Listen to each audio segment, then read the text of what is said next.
In the cold emptiness of the galaxy's edge, Imperial astropath Lysander sat alone in his dark chamber aboard the signal station Helios 9, his mind open to the whispers of the warp.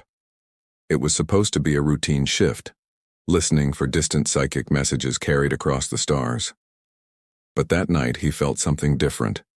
The air grew heavy, and the psychic currents began to tremble. Then it came, a soundless voice, distant yet vast, whispering through his soul like a tide of cold water. It wasn't human, nor was it like the chatter of demons or Xenos he had trained to block. It was something ancient, something hungry. He tried to shut it out, but the voice pushed back, showing flashes of dying worlds, of oceans boiling away, of mountains stripped down to dust. Every vision pulsed with the same echoing thought: consumption. When Lysander opened his eyes, he was drenched in sweat, his nose bleeding, his body trembling.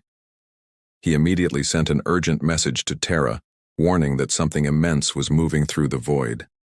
Within days, the Imperium responded.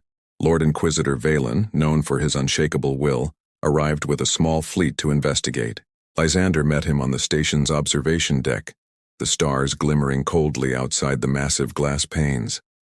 "It's not just a signal," Lysander said, his voice barely steady. "It's alive."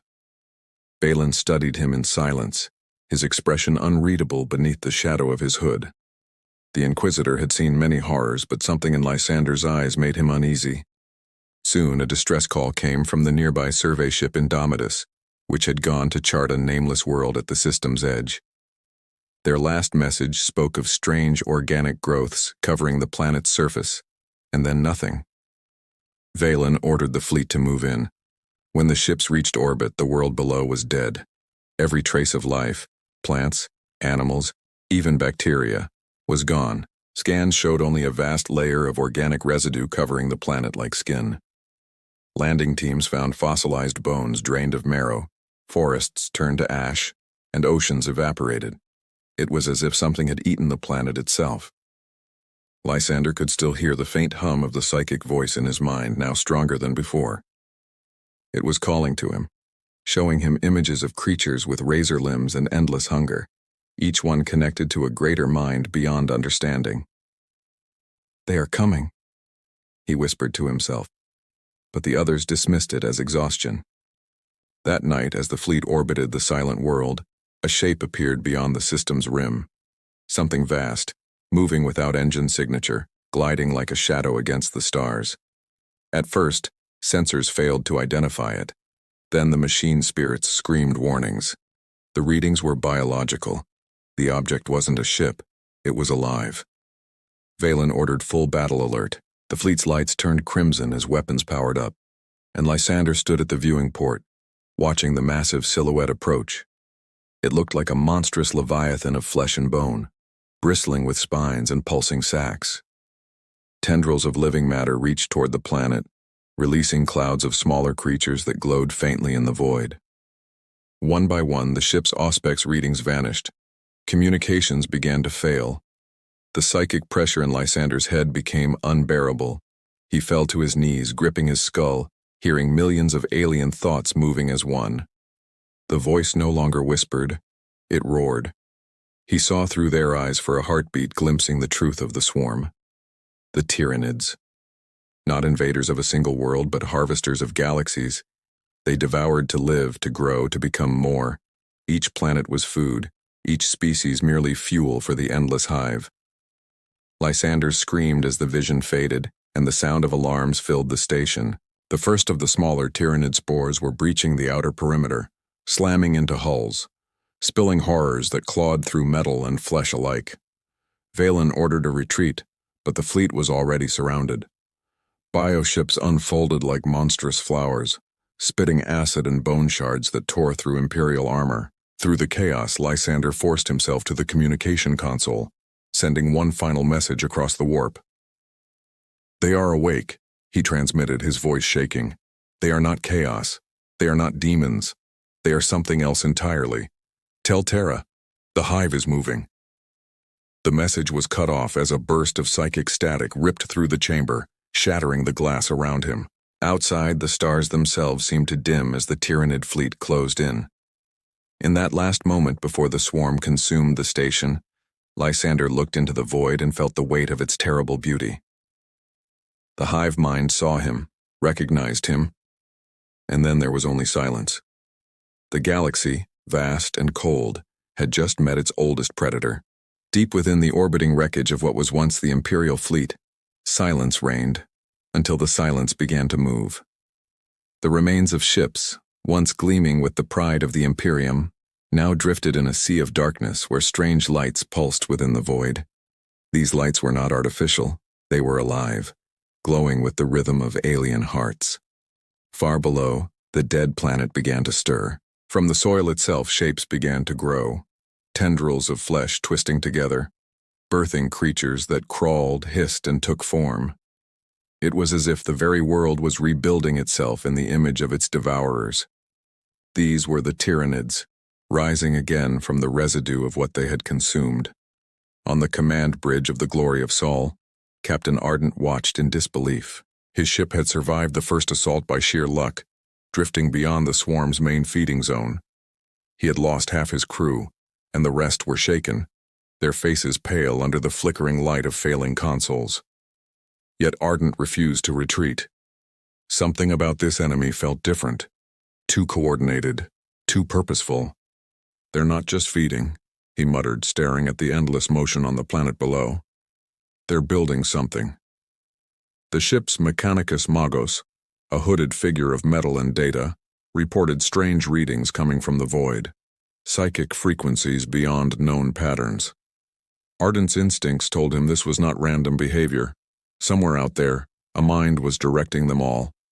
He ordered a forbidden experiment, a psychic probe, a device designed to pierce the warp and capture echoes of alien thought. The crew hesitated. Such technology was unstable and banned by Imperial law, but Ardent's voice carried the force of command. "If we don't understand them," he said, "we'll never stop them." The probe activated with a hum that seemed to vibrate through the bones of every living soul aboard. For a moment, nothing happened. Then, the entire ship trembled, as if the void itself had answered. Lysander's final message had warned of a living hive, and now Ardent felt it, an invisible presence brushing against his thoughts. The crew cried out as images flooded their minds.